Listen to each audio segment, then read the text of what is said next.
আপনি যে বললেন যে আল্লাহ পাক আমাদের সৃষ্টি করছে, আমি আল্লাহ পাকের ক্যারেক্টার দেখাইলাম আপনাকে, আল্লাহ পাকের আকার আকৃতি, হাত পা সবকিছু আমরা আলোচনা করলাম। এখন আল্লাহ পাক বলে যদি কোনো একটা ক্যারেক্টার থাকে, তা এখন হ্যাঁ, এখন আপনি আমাকে প্রশ্নের উত্তর দেন যে আল্লাহ পাককে কেডা সৃষ্টি করছে? আল্লাহ পাককে কে সৃষ্টি করছে, এই তো। হ্যালো। হ্যাঁ হ্যাঁ, বলেন ভাই। আল্লাহ পাক যেহেতু আমরা দেখতে পাচ্ছি, আল্লাহ পাক একটা ক্যারেক্টার, তার আবেগ অনুভূতি আছে, তারপরে হচ্ছে কি তার শরীর, তার শরীরও আছে। তার মানে তো এটাও আমরা ধরে নিতে পারি যে সে খাওয়া দাওয়া করে, কারণ শরীর আছে, আবেগ অনুভূতি আছে। এগুলো তো খাওয়া দাওয়ার সাথে সম্পর্কিত, তাই না? সে কি খাইছে তার উপরে তো আবেগ অনুভূতি সম্পর্কিত হয়, তাই না? না না, অ্যাকচুয়ালি তো আমাদের ইয়েতে তো বলা আছে যে আল্লাহ খায় না, আল্লাহ ঘুমায় না, আল্লাহর কোনো আহ কি কয় স্ত্রী নাই, আল্লাহ জাস্ট পাকের উনি যদি একটা একা। শরীর থাকে, আল্লাহ পাকের যদি একটা শরীর থাকে, তাহলে তো শরীরে তো এনার্জি লাগবে নাকি? আসলে তো আহ, আল্লাহ তো নূরের। হ্যাঁ, তো উনি আল্লাহ নূরের, উনি নূর আলো দিয়ে কিভাবে বা একটা হাত পা মাথা তৈরি হতে পারে বলেন তো একটু। অ্যাকচুয়ালি আল্লাহ তো আল্লাহই না। আল্লাহ যখন যা ইচ্ছা তাই হইতে পারে, যা আচ্ছা, ইচ্ছা তাই করতে আল্লাহ পারে। আল্লাহ তো আল্লাহ, সেটা তো আমরা জানি ভাই, কিন্তু আপনাকে আমি জিজ্ঞেস করেছি যে নূরের তৈরি একটা লোক, একটা মানে বেটা মানুষ, এবং আল্লাহ পাকের কোনো স্ত্রী নেই। আল্লাহ কোরআনে বলা আছে আল্লাহ পাক কোনো স্ত্রী গ্রহণ করে নেই। আল্লাহ পাক কিন্তু না, বলে নেই এরকম যে আল্লাহ পাক কোনো স্বামী গ্রহণ করে নেই, এটা কিন্তু বলে নেই। আল্লাহ পাক বলেছেন কোরআনে যে আল্লাহ পাক কোনো স্ত্রী গ্রহণ করেন নাই, মানে হচ্ছে আল্লাহ পাক হচ্ছে একটা বেড়া মানুষ। যদি সে বেদি হ্যাঁ, ধরে শুইতো, তাহলে তাহলে আল্লাহ পাক কইতো যে আল্লাহ পাক কোনো স্বামী গ্রহণ করে নাই। আল্লাহ পাক হচ্ছে মহান সত্তা, সে কোনো স্বামী গ্রহণ করে না। হুম। আপনি আপনি একটা মানে এটা একটা যুক্তি, ঠিক আছে আপনার যুক্তিটা, বাট না না, আপনাকে আমি কোরআনের আয়াতটাও দেখাবো দরকার হলে, আপনি যদি দেখতে চান। না, দেখানো কোরআনে লাগবে এরকম, না ভাই। ভাই, আচ্ছা, কোরআনে ভাই, কোরআনে বলা আছে না, কোরআনে বলা আছে না যে আল্লাহ পাক কোনো স্ত্রী গ্রহণ করেন নাই, এটা বলা আছে না? নাকি বলা আছে সঙ্গী গ্রহণ করেন নাই? কোনটা বলা আছে বলেন তো? অ্যাকচুয়ালি এই ব্যাপারটা একটু বোঝার দরকার আছে। আসলে স্ত্রী না না, বলছে না বোঝা, সঙ্গে বলছে, বা স্ত্রী স্ত্রী বলছে, বলছে। আমি আপনাকে স্ত্রী স্ত্রী বলছে, বলছে, আমি হ্যাঁ। আপনাকে দেখাইতে পারবো, সেই আয়াত বের করে দেখাইতে পারবো। আল্লাহ পাক পরিষ্কার ভাবে বলছে আল্লাহ পাক কোনো স্ত্রী গ্রহণ করেনি। এখানে যদি সঙ্গীর কথা বলা থাকতো তাহলে আর আমি এই প্রসঙ্গটা তুলতাম না। ওইখানে বলা আছে স্ত্রী গ্রহণ করেনি, এই কারণে আমি আপনার কাছে প্রসঙ্গটা তুলছি। যেহেতু স্ত্রী বলা আছে, তার মানে আল্লাহ পাক অবশ্যই বেটা মানুষ। বেটা মানুষ না হইলে সে কখনোই বলতো না স্ত্রী গ্রহণ করেন নাই। তাহলে কি ভাই, আমি একটা কথা বলি, এই যে ধর্ম এত বিশাল ভাই ধর্ম একটা, টর্ম ওগুলা অনেক না না পরের না, আলোচনা একটু ভাই, বলি, ওগুলা একটু পরের বলি। আলোচনা। আমরা আলোচনাটা যেখানে ভাইয়া, করতেছি ভাই, প্রসঙ্গ চেঞ্জ করবেন না ভাই, প্রসঙ্গ চেঞ্জ করবেন না ভাই। হ্যাঁ, আপনারা যারা আসেন তারা খালি প্রসঙ্গ মানে চেঞ্জ করে আপনার ফেলেন। কথা শুনে আমার তো মানে ওইরকম কিছু মানে বলার ইচ্ছা জাগতেছে। যেমন ধরেন আহ হুজুর পাক সাল্লাল্লাহু আলাইহি সাল্লাম যে উনি যে যেগুলা পর্যায়ক্রমে এই ওহির মাধ্যমে যে কথাগুলি বলছে, সেগুলো লিপিবদ্ধ হয়ে আজকে কোরআন শরীফ তৈরি হয়েছে। সেই কোরআন শরীফ অনুযায়ী আজকে ধর্ম এবং সমাজ ব্যবস্থা চলতেছে। তো কিভাবে কিভাবে কইলেন আপনি সেটার উপরে ভিত্তি করে ধর্ম এবং সমাজ ব্যবস্থা চলতেছে ভাই? আপনি কি ভাই, বাংলাদেশে কি শিশুদের সাথে মানে বিয়ে করা এবং সেক্স করা, এটা কি ইসলাম, এটা কি বাংলাদেশ আইনে বৈধ নাকি অবৈধ? অবৈধ। কিন্তু কোরআনে তো বলা আছে যে শিশুর সাথে বিয়ে করা যাবে, সেক্স করা যাবে, হাদিসে তো আছে। না, এটা আসলে শিশু না, জাস্ট উনি ওই ইয়ের কি যেন এক সাহাবী মেয়েকে বিয়ে করছিল হুজুর পাক সাল্লাল্লাহু না, আলাইহি সাল্লাম। শিশু শিশু ছিল না। সে হচ্ছে 6 বছর বয়সে আবু বকরের মেয়ে হজরত আয়েশাকে বিয়ে করছে, 6 বছর বয়সে, এবং 9 বছর বয়সে তার সাথে যৌন সঙ্গম করছে। সেই সময় নবী মোহাম্মদের বয়স ছিল 54 বা 55। আহ, আসলে অ্যাকচুয়ালি এটা তো ওনারা তো মহাপুরুষ ছিলেন, ওনারা এটা করতেই পারে। মহাপুরুষ হইলে একটা শিশুর সাথে ধর্ষণ করা এটা বৈধ হয়ে যায় নাকি? সে এটা তো মহাপুরুষ আসলে হয়। আসলে তো এটা তো ধর্ষণ না। এটা যদি অবশ্যই এটা এইভাবে ধর্ষণ। বলেন তাহলে তাহলে এটা হইল না। অবশ্যই এটা ধর্ষণ। কারণ ওই একটা শিশুর শিশুর, ওই ভাই শিশুর কথা পিতা শুনেন, ও কথা কিন্তু, একটু শুনে নেন, কথা একটু শুনে নেন, কথা একটু শুনে নেন। একটা বলেন ভাই। শিশুর সাথে যদি আপনি, একটা শিশুর কখনো সম্মতি দেওয়ার বয়সে যতদিন পর্যন্ত সে না পৌঁছাবে, সম্মতি দেওয়ার বয়সে যতদিন পর্যন্ত সে না পৌঁছাবে হুম ততদিন হুম। পর্যন্ত তার সাথে যে কোনো যৌন আচরণ, যে কোনো ধরনের যৌন আচরণ হচ্ছে ধর্ষণ। ঠিক আছে? একটা শিশুর বয়ঃসন্ধিতে পৌঁছতে হবে, বয়ঃসন্ধির পরে কয়েক বছর যেতে দিতে হবে, এরপরে তার বুদ্ধি বিবেচনা যখন তৈরি হবে, একটা শিশুর মধ্যে যখন বয়ঃসন্ধি পার হয়ে গিয়ে যখন তার ভিতরে বয়ঃসন্ধির সময়টা আমরা জানি যে একটা বাচ্চা যখন বয়ঃসন্ধিতে পৌঁছায় সেই সময় তাদের আবেগ অনুভূতি অনেক তীক্ষ্ণ থাকে। এই যে একটু আগে আমি আপনাকে বললাম টিনেজার বয়সে মেয়েরা অনেক মানে আবেগ অনুভূতি অনেক বেশি বেশি থাকে। এটা আপনি হঠাৎ কিভাবে বলতে পারেন যে এটা দর্শন করছে? ওই যখন সেটাই আমরা ওই আপনাকে নয় বুঝাচ্ছি, বছরের মেয়েটা, ভাইরে আমি একটা কথা ভাইরে বলি ভাইরে ভাই। সেইটাই আপনাকে আমি বুঝাচ্ছি। এখন এখন আপনাকে আমি সেইটাই বুঝাচ্ছি, সেটা কিভাবে ধর্ষণ সেটাই বোঝাচ্ছি। একটু ধৈর্য ধরেন ভাই, ওই একটু মেয়েটারও ধৈর্য, তো সম্মতি ছিল, ওই একটু ধৈর্য সম্মতি ধরেন, ছিল বিধায় তো করতে একটু পারছে। ধৈর্য ধরেন, একটু ধৈর্য ধরেন, একটু ধৈর্য ধরেন ভাই, একটু ধৈর্য ধরেন। আপনাকে আমি যেটা বলছি সেটা হচ্ছে একটা বাচ্চা যতদিন পর্যন্ত বয়ঃসন্ধি পার হয়ে, বয়ঃসন্ধির সময় বাচ্চাদের আবেগ অনুভূতি অনেক বেশি থাকে, এই সময় তারা কোনো সঠিক সিদ্ধান্ত নিতে পারে না। বাবা মা এই কারণে বাবা মা তাদেরকে সঠিক সিদ্ধান্ত নিতে সহযোগিতা করে। এই যে হুম। এই কারণে 18 বছর পর্যন্ত একটা মানুষ বাংলাদেশের আইনে ভোটও দিতে পারে না, কারণ 18 বছরের আগে সে সঠিক সিদ্ধান্ত নিতে সক্ষম না।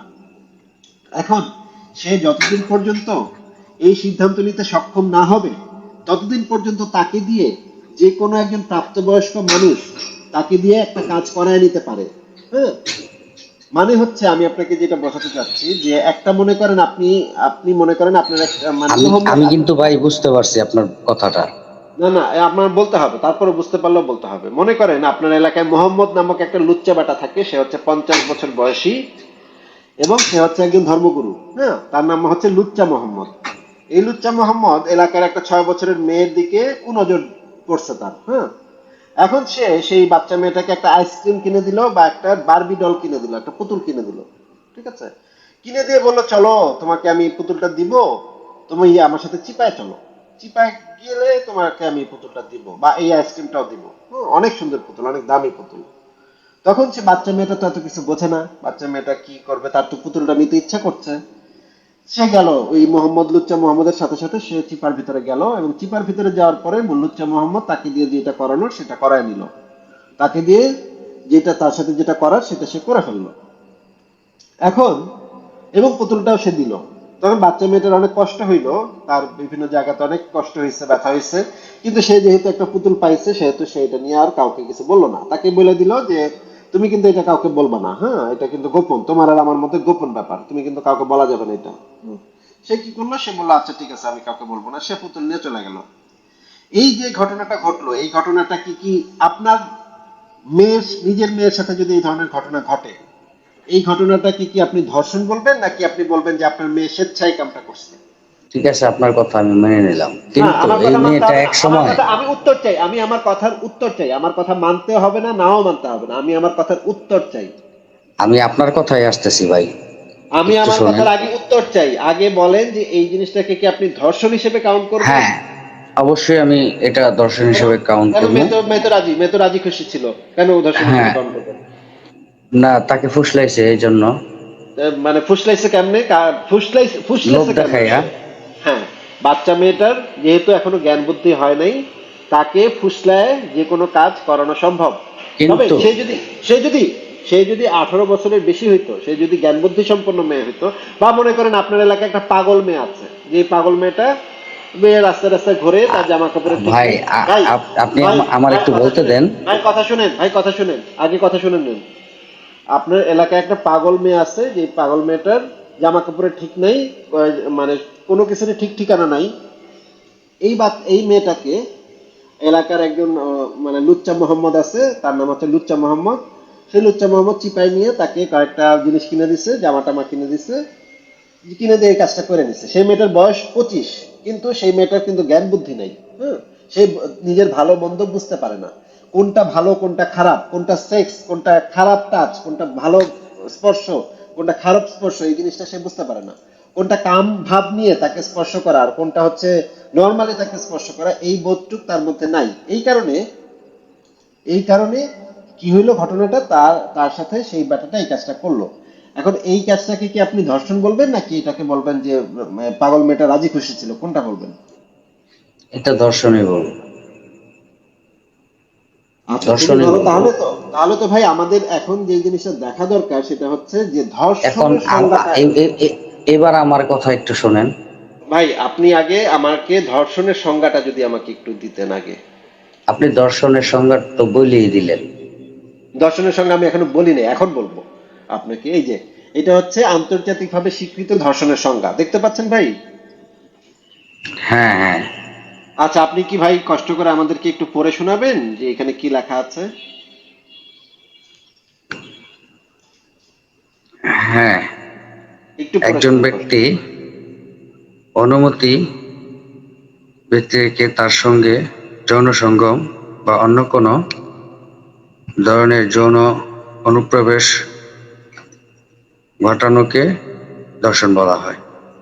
দর্শন শারীরিক বল প্রয়োগ, অন্যায়ভাবে চাপ প্রদান কিংবা কর্তৃত্বের অপব্যবহারের মাধ্যমে সংঘটিত হতে পারে। অনুমতি প্রদানে অক্ষম, যেমন